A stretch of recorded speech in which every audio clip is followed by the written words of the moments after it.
नमस्कार, स्वागत है आपका एस्ट्रो पे। और आइए देखते हैं कि ग्रहों के गोचर मई के महीने में आपके लिए क्या लेके आ रहे हैं। चूँकि अप्रैल के महीने के गोचर की सारी चीज़ें बताई जा चुकी हैं और अप्रैल एक तरह से करीब करीब ख़त्म है, कुछ दिन और बचे हुए हैं कह सकते हैं। तो मई का महीना जो है वो गोचर में क्या लेके आ रहा है और किस तरह से आपको प्रभावित कर रहा है।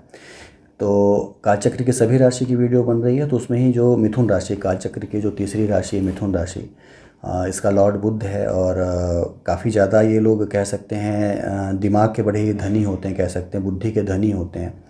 तो इन लोग के लिए ही कैसा होने जा रहा है मई का महीना, आइए इस पे एक दृष्टि डालते हैं। गोचरों को समझें यदि तो राहु केतु को ले लें और बृहस्पति और शनि को ले लें, तो ये लंबे समय तक के लिए गोचर हैं। और ये वर्ष भर जैसे हैं आपकी कुंडली में शुरू से वीडियो बनती आ रही है, तो उसी भाव में रहेंगे, वही प्रभाव आपको देंगे।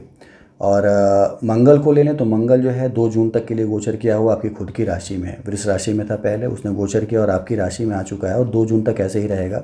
यानी मई का महीना पूरा जो है मंगल आपकी अपनी राशि में रहने वाला है।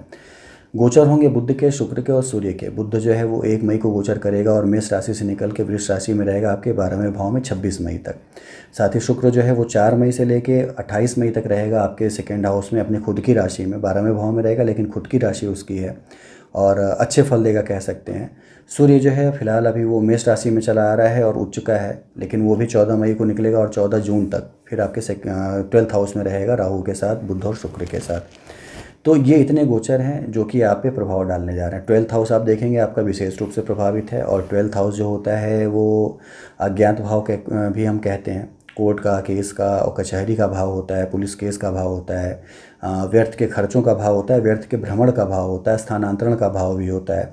तो ये सारी चीज़ों का भाव होता है। तो आपका जो 12th हाउस है वो कहा जाए स्पेशली बहुत ज़्यादा प्रभावित रहेगा पूरे मई भर कह सकते हैं। फलों की यदि हम बात करें तो फल के लिए यदि हम देख लें तो एक बड़ा ही अच्छा फल मिलेगा आपको। खास तौर से देखा जाए तो स्थानांतरण का योग प्रबल बना हुआ है, आप देख सकते हैं। आपका 12वां भाव, आपका चौथा भाव और आपका 8वां भाव, ये सारे जो हैं प्रभावित हैं कहीं ना कहीं से। और जब भी ये भाव प्रभावित होते हैं, खास तौर से देखा जाए तो चौथे भाव का लॉर्ड जो है वो पूरे मई भर आपके 12वें भाव में रहेगा। ये एक प्रबल स्थानांतरण का योग बनाता है। साथ ही देखा जाए शनि जो है अष्टम का, ये भी आपके रिसर्च करने, खोज करने, अनुसंधान करने से संबंधित यात्राएं देता है। यानी 8वां भाव जो है आपका वो आपके परावैज्ञानिक चीज़ों से कह सकते हैं जुड़ा होता है और आपको कुछ ना कुछ खोज करने के लिए, अनुसंधान करने के लिए प्रेरित करता है। तो आपका चौथा, 8वां और 12वां भाव जो है वो प्रबल रूप से कह सकते हैं प्रभावित है। और स्थानांतरण का बड़ा अच्छा योग है। तो विदेश यात्राएं करना या जहां आप रहते हैं वहां से दूर जाके कार्य करना, ये सारी चीज़ें यहाँ पे करने के लिए मिलेंगी, खास तौर से मिथुन राशि वालों के लिए। तो इसका यदि आपको लाभ परिलक्षित होता हो तो निश्चित रूप से यात्राएं भी करें। बहुत ही फ्रूटफुल यात्रा होंगी, बड़ी अच्छी यात्रा होंगी, उसके फल भी आपको बड़े शानदार मिलेंगे आने वाले महीने में। तो इसका पूरा आप लाभ उठाइए। बात यदि हम करें शुक्र के, शुक्र जो होता है वो जब आपके 12th हाउस में जाता है और उच्च का हो जाता है तो ये आपके खर्चों को कहते हैं बढ़ा देता है।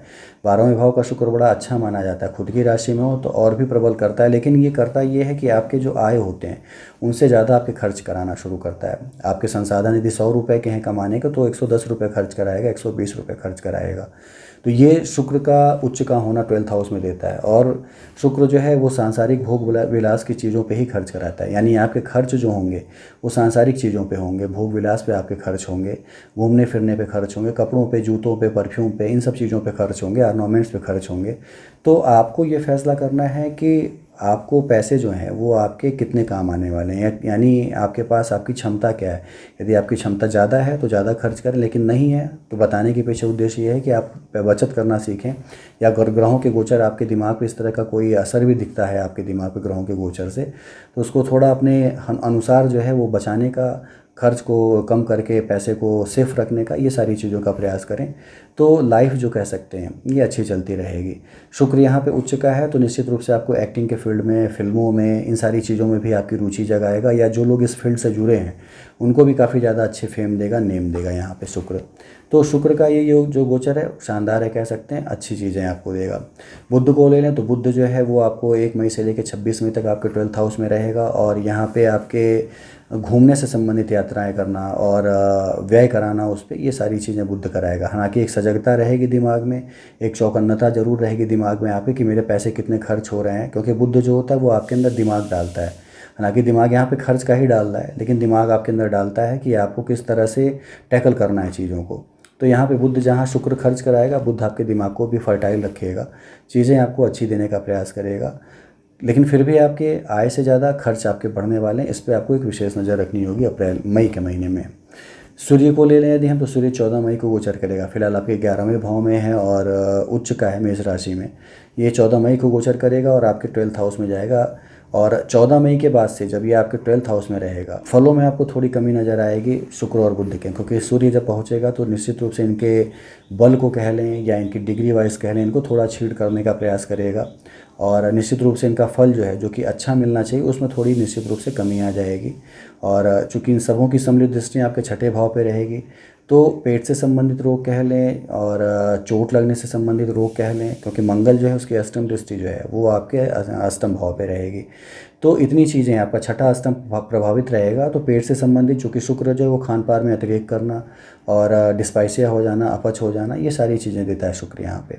तो ये सारी चीज़ें शुक्र आपको यहाँ पे दे सकता है, आपके छठे भाव को प्रभावित करके। मंगल जो है अष्टम को प्रभावित करके चोट लगना, ये क्योंकि मंगल भी जो है अपनी शत्रु राशि में है, अष्टम भाव को देखेगा, तो चोट लगने से संबंधित चीज़ें दे सकता है, जहाँ की शनि पहले से है।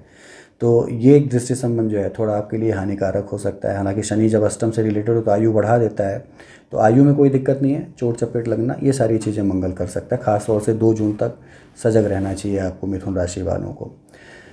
बाकी यदि हम बात करें कि स्टूडेंट्स लाइफ के लिए, पंचम भाव का स्ट्रांग होना चाहिए, बृहस्पति की स्थिति स्ट्रांग होनी चाहिए। तो बृहस्पति तो 9वें भाव में स्ट्रांग है, लेकिन पंचम भाव का लॉर्ड जो है ज्ञात भाव में है, तो पढ़ाई लिखाई से मन उचटना। हालांकि बृहस्पति की 9वीं दृष्टि आपके पंचम पे है, तो चीज़ों में थोड़ी बुरे प्रभाव जो उनमें थोड़ी कमी ज़रूर आएगी, लेकिन फिर भी मन आपका पढ़ाई से थोड़ा उचटेगा, क्योंकि बुध भी और शुक्र भी ये दोनों ही आपके 12वें भाव में रहेंगे। तो पढ़ाई लिखाई से थोड़ा मन दूर भागना, सांसारिक चीज़ों में मन ज़्यादा लगना, थोड़ा इन्जॉय करने में कह लें, या कपड़े खरीदने, जूते खरीदने, इन सब में आपका पैसा लगाना या उस तरफ दिमाग घूमना, ये सारी चीज़ें, फैशन की तरफ जाना, ये चीज़ें आपके साथ होंगी। तो इस पे थोड़ा आपको अपने लक्ष्य को केंद्रित करना होगा। आपका लक्ष्य क्या है, इस पे आपको फोकस करना होगा और मन को भटकने से बचा के उस पर फोकस करके उसको पाने का एक प्रयास करना होगा। तो स्टूडेंट्स के लिए एक अच्छा फल मिलेगा, बेहतर फल मिलेगा। हालांकि देखा जाए तो दशम का लॉर्ड जो है वो 9वें भाव में है, तो ये भी एक केंद्र त्रिकोण योग होता है, ये भी काफ़ी अच्छा होता है। तो आपने कोई एग्ज़ाम दिया था या एग्ज़ाम देने वाले हैं, अपने मन को भटकाव से बचा के यदि आप एग्ज़ाम देते हैं पूरी तरह कर्म करके, तो निश्चित रूप से आपका भाग्य बहुत ही अच्छा है इस समय, और ज़बरदस्त लाभ देने की भी संभावना रखता है। तो इसका पूरा आप लाभ उठाना चाहिए। हालांकि शनि की आप देखेंगे तीसरी दृष्टि जो है दशम भाव पे है, जो कि आपके कर्म को धीरा करती है, तो उसे आपको किसी न किसी तरह से आपको उसे बढ़ाए रखना है, अपने आप मोटो को बनाए रखना है आपको, कि आपका उद्देश्य क्या है, लक्ष्य क्या है, चीज़ें आपको बेहतर मिलती रहेंगी। पारिवारिक जीवन की बात यदि हम कर लें, तो पारिवारिक जीवन में थोड़ी एक तरह से कह सकते हैं दूरी बढ़ने की संभावनाएं नज़र आती हैं। हालांकि बृहस्पति जो है वो भाग्य भाव में है, सप्तम का लॉर्ड होकर, लेकिन आपके सप्तम पे देखें तो मंगल की दृष्टि है, नीच भाव शत्रु भाव के मंगल की, और ये चीज़ दिखाता है कि आप थोड़े एरोगेंट, या आप थोड़े गर्म मिजाज के, या आपकी वाणी में थोड़ी कठोरता, ये सारी चीज़ें हो सकती हैं खासतौर से मई के महीने में। तो इस पे थोड़ा आपको नियंत्रण रखना है, थोड़ा प्रयास करना है कि चीज़ें जो हैं बहुत ज़्यादा आपके बोलने से ख़राब ना हो। तो एक मधुरता कह लें या एक अच्छे संबंध जो हैं, ये सारी चीज़ें आपके बने रहेंगे मई के महीने में।